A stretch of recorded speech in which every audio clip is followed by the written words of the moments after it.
Ukweli ni kwamba Yanga wanapaswa kuomba radhi na wanapaswa kuomba radhi mashabiki wa mpira wa miguu Tanzania, lakini pia wanapaswa kuiomba radhi bodi ya ligi na TFF kwa ujumla, na wanapaswa kuomba radhi kwa sababu eh, bodi ya ligi ilitoa taarifa ya kuahirisha mchezo, lakini walichokifanya Young Africans wao ni kutoa timu kambini na kuipeleka uwanjani, kitu ambacho ni utovu wa nidhamu. Kwa timu ambayo ina nidhamu nzuri haiwezi kupeleka timu uwanjani ikiwa tayari mchezo umetangazwa kuahirishwa, na kupeleka timu uwanjani ikiwa mchezo umetangazwa kuahirishwa maana yake ni kuikosea heshima bodi ya ligi. Kwa ili kutengeneza standard ya ligi inabidi kila club iweze kuiheshimu bodi ya ligi kwa sababu bodi ya ligi ndio chombo ambacho kinaiongoza ligi. Kwa hiyo sio jambo zuri kwa timu kuivunjia heshima bodi ya ligi, na ndio maana mara zote unaona bodi ya ligi wanavyosema kitu, wachezaji, benchi la ufundi, viongozi wa vilabu wanatii na kupokea kile ambacho bodi ya ligi wanakizungumza, lakini kitendo cha Young Africans kupeleka timu uwanjani ikiwa mchezo umeahirishwa ni kuikosea heshima bodi ya ligi na TFF kwa ujumla. Unajua wakati mwingine bodi ya ligi ni chombo ambacho kinafanya kazi kwa maslahi ya mashabiki wa mpira, kwa maslahi ya wadhamini wa mpira, lakini pia kwa maslahi ya wapenda soka wote kwa ujumla. Kwa hiyo ikitokea kuna timu moja inaidharau au haiheshimu kile ambacho bodi ya ligi inakisema, maana yake ni kwenda kinyume na taratibu za kimpira, na taratibu za kimpira zinapaswa kufuatwa ili kuboresha mpira wetu, na of course hata hizo ligi duniani ambazo tunazipenda sana kama EPL, labda Bundesliga, labda La Liga, zile timu zinaheshimu sana vyombo vyao ambavyo vinaendesha ligi zao au mamlaka zao za soka, lakini huku kwetu kidogo kwa Young Africans imeonyesha hiyo changamoto kwamba hawaiheshimu bodi ya ligi, hawaiheshimu TFF, na ndio maana pamoja na kwamba bodi ya ligi ilitangaza kuahirisha mchezo, lakini wao waliamua kutoa timu yao kambini na kuipeleka uwanjani, wakati wanajua kabisa kwamba uwanjani hakutakuwa na mashabiki na hakutakuwa na waamuzi, lakini wao wakaamua kuipeleka timu. Sasa ingekuwa wanaheshimu bodi ya ligi, wanaheshimu TFF, wasingeipeleka timu yao uwanjani, wangeheshimu kile ambacho bodi ya ligi imekisema, halafu kama ni malalamiko yao wakayaandika official kuyapeleka pale kwenye bodi ya ligi.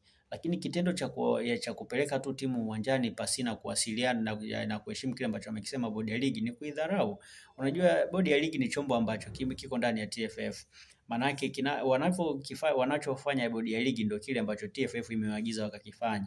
Kwa hiyo sio tu kwamba umeidharau bodi ya ligi peke yake, lakini pia mpaka na TFF ambao ndio chombo kinachosimamia mpira wa miguu Tanzania, kwa sababu hawa pia wakati mwingine wanapokea ripoti za kitaalamu kutokana na matukio mbalimbali, ndio maana wakati mwingine wanaamua kuahirisha mchezo. Mfano ukiona kwenye taarifa ya bodi ya ligi kuna sehemu pale wameandika, wanasema kulikuwa pia na viashiria vya uvunjifu wa amani kutokana not uvunjifu wa amani, yani wameahirisha mchezo pia kwa sababu za kiusalama. Maana yake unapoambiwa kuna sababu za kiusalama, maana yake kuna mambo mengi yako ndani yake.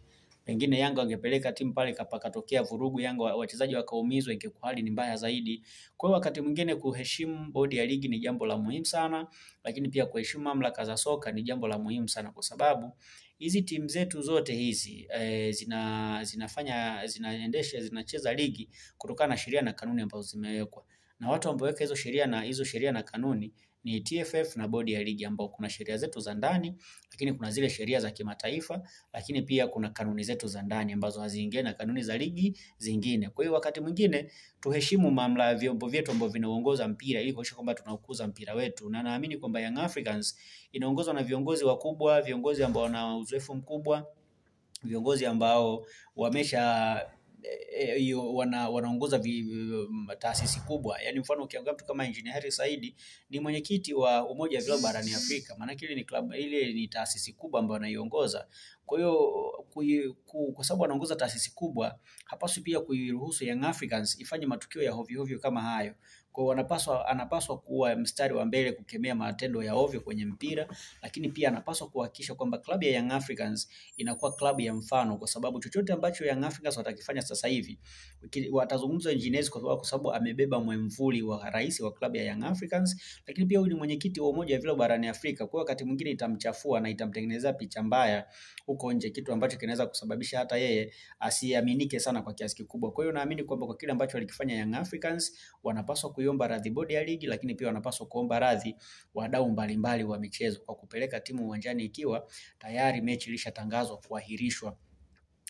Yes, hicho ni kitu ambacho wanapaswa kukifanya. Kwa hiyo ni hayo tu ambayo nijaribu kuyazungumza kwa sasa, lakini pia sio tu Young Africans, yani timu zote za Tanzania zinapaswa kuheshimu bodi ya ligi kwa sababu ndio chombo ambacho kimeundwa kwa ajili ya kuiendesha ligi, na of course hiki ni chombo huru, ni chombo ambacho pia kinaundwa pia na vilabu kwa bahati nzuri. Kwa hiyo kwa sababu vilabu vilipitia na vikaridhia wale viongozi walioko pale kuiongoza bodi ya ligi, wanapaswa pia kuridhia maamuzi yoyote ambayo bodi watayafanya, kwa sababu waliwachagua wale viongozi wenyewe. Kina Steven Mguto hao, mwenyekiti wa bodi ya ligi, wao wenyewe ndio walimpitisha na kusema kwamba anastahili kuwa mwenyekiti wa bodi ya ligi. Kwa hiyo wawaheshimu tu, yani sio tu Yanga, yani timu zote zinapaswa kuheshimu bodi ya ligi ili kutengeneza ligi yetu kuendelea kuwa bora zaidi, kwamba yani tuzungumzwe kwenye maeneo yote, tuzungumzwe kwenye ubora wa uwanjani, lakini pia tuzungumzwe kwenye ubora wa kwenye pichi, kitu ambacho kitatusaidia zaidi kukuza soka letu.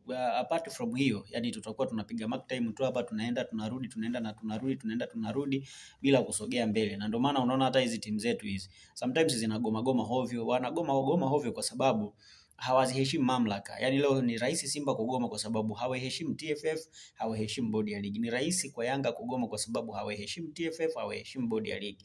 Kwa huku kugoma goma kwa hovyo hovyo huku kunaletwa na kuto kuheshimu mamlaka. Kwa hiyo hizi ni timu kubwa ambazo pia zinatazamwa kama timu za mfano kwenye mpira wetu, lakini pia timu nyingi Tanzania zinatazama pia hizo timu kama sehemu ya wao kuanza kwenye kujifunza kwenye uendeshaji. Kwa hiyo wao wanapoanza kufanya vitu vya hovyo, ni rahisi pia hata hizo timu zingine kuanza kufanya vitu vya hovyo. Kwa hiyo nafikiri kwa mpaka hapa ambapo tumefikia, inabidi Yanga waombe radhi ili iwe mfano kwa watu wengine kwamba kuheshimu bodi ya ligi ni jambo ambalo linapaswa kuwa la kila klabu. Yani isionekane kama Yanga kufanya vile kuhalalisha kwa timu zingine kufanya hivyo. No, Yanga inapaswa iombe radhi kama ilivyo kawaida ili mambo mengine yaweze kwenda vizuri.